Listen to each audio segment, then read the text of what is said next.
Hi everyone, welcome back to our channel. My name is Mary and I am so excited that you've joined me today in this conversation of how to build a baby schedule that works for you. If you haven't joined us before, I just want to welcome you to our community. Our goal here is that you have a group of people here that just supports you through all of the ups and downs of life. So we develop videos on how to process through grief and how to work through different trials that you may face throughout life, as well as parenting tips, organizational tips, and personal growth tips as well. So if that sounds great to you, please join our community by subscribing down below, and feel free to check out some of our other videos on the channel too. But today's topic I am really excited about because my husband and I have learned so much through Babywise that we would like to share some of these tips with you, and I hope that it's inspiring to you and maybe helpful if you're going through a hard time building your baby schedule. But a couple of years ago, my husband and I were so excited because we found out that we were pregnant with our first little boy. But with that excitement also came a terrifying thought of, how am I going to do this? I see so many people, so many friends that were just struggling with balancing, what's going on at home and the schedules going on at home and the schedule conflicts at home, and trying to also, do activities outside of the home. And I just told my husband, I don't know how I'm going to do this. I don't know how I'm going to get over this exhaustion of keeping up with multiple kids on different schedules. And that is when a friend of mine introduced me to Babywise, and she just shared that, there are ways that you can schedule your family life in such a way that you can do other activities too. They can be on the same schedule. You don't have to have 3 kids going to sleep at different times and eating at different times because that's what they choose to do, and going to bed at different times. You can actually work with them and build a healthy schedule with them so that you can enjoy the best time at home and with friends and at church activities and events as well. So tip number 1 is making sure they have a healthy eating schedule. And that all starts when they're infants, by taking a full feeding. So a lot of times when babies are born, it takes a lot of work for them to learn how to eat. And so they like to snack all the time.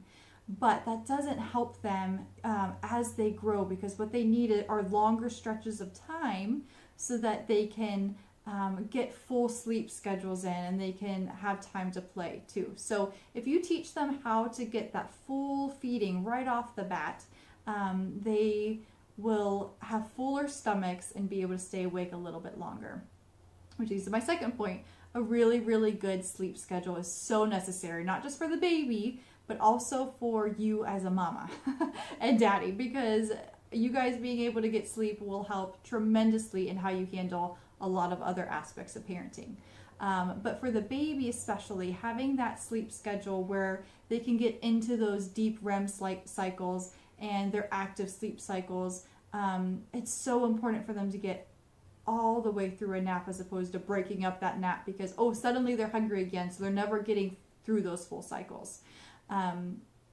And for us, those cycles started, at like 2.5 hours, making sure that they would get a full feeding right at 2.5 hours, and then 2.5 hours later, they were getting up from their next nap, ready to eat and nurse again.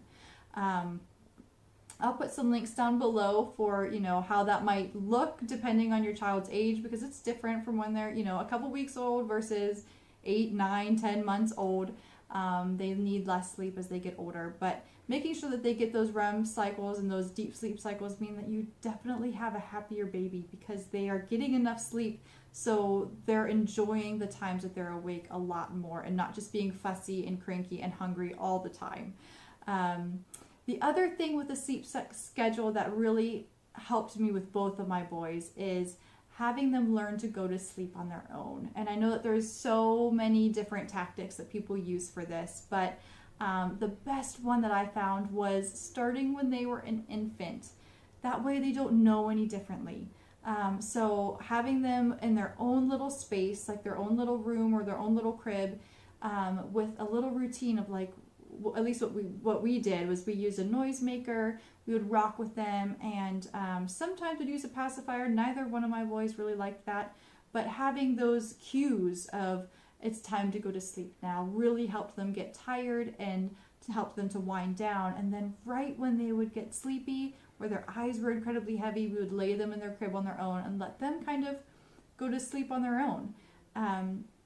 At this point, we now have 2 boys that really adapted to that, and we don't really fight with them at all to go to sleep. They understand the schedule, they know what's expected of them, and it's so helpful for when my husband and I want to go out on a date or something and we give them to other people to watch. They know what's expected. We tell them when they need to go to bed, and when they follow that, we've had many people just say it was really easy. They just went straight to bed. We didn't have to do anything special, do any finagle things. We didn't have to hold them the entire time. So it's really a blessing if they can learn and have a healthy sleep schedule, not just for you guys, but so that you can get some time away and be able to have some babysitters there too. The third thing is embracing a schedule. I have had so many friends tell me that they just don't know how I schedule my kids because they feel like it would be really restricting. But for me, it is so incredibly freeing.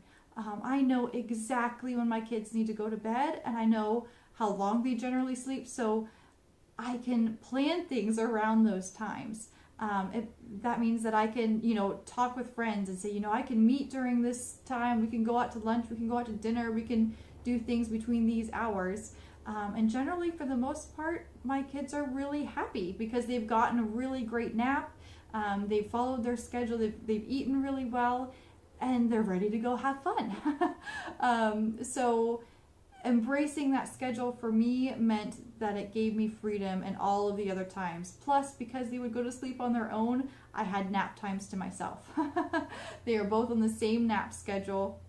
So I can do other things like work during the naps, or I could do cleaning, or I can watch a show on Netflix, or do some laundry, the never-ending laundry. But yeah, so having that schedule has helped me so much. The last and final tip that I have for you is to just be consistent. So whatever you and your husband decide to do, to just stay consistent with it. Our goal with our boys is to have them go to bed by 8:30. So that means we need to be home by 8 o'clock to kind of go through our evening routine with them and get them in bed and asleep, by 8:30. That has been something that we've kind of sacrificed, being able to go out late at night right at this time of our lives. But it makes for such a healthier and happier kids in the morning. So that is something we are consistent on. Other things would be, different ways of disciplining. Just whatever you choose, make sure you're consistent on a daily basis. And that takes so much work, but it is worth it. When you draw those boundaries, when you draw those expectations for them, they know exactly what's expected of them.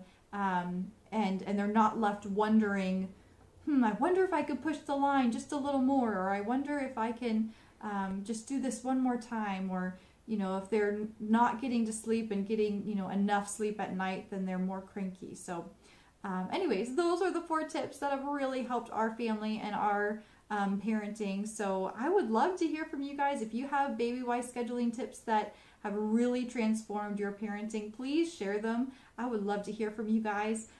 Or if you have other books that you've read that have really helped, or other tips that have really helped your family, please share below. And I can't wait to see you guys in our next videos. Bye guys.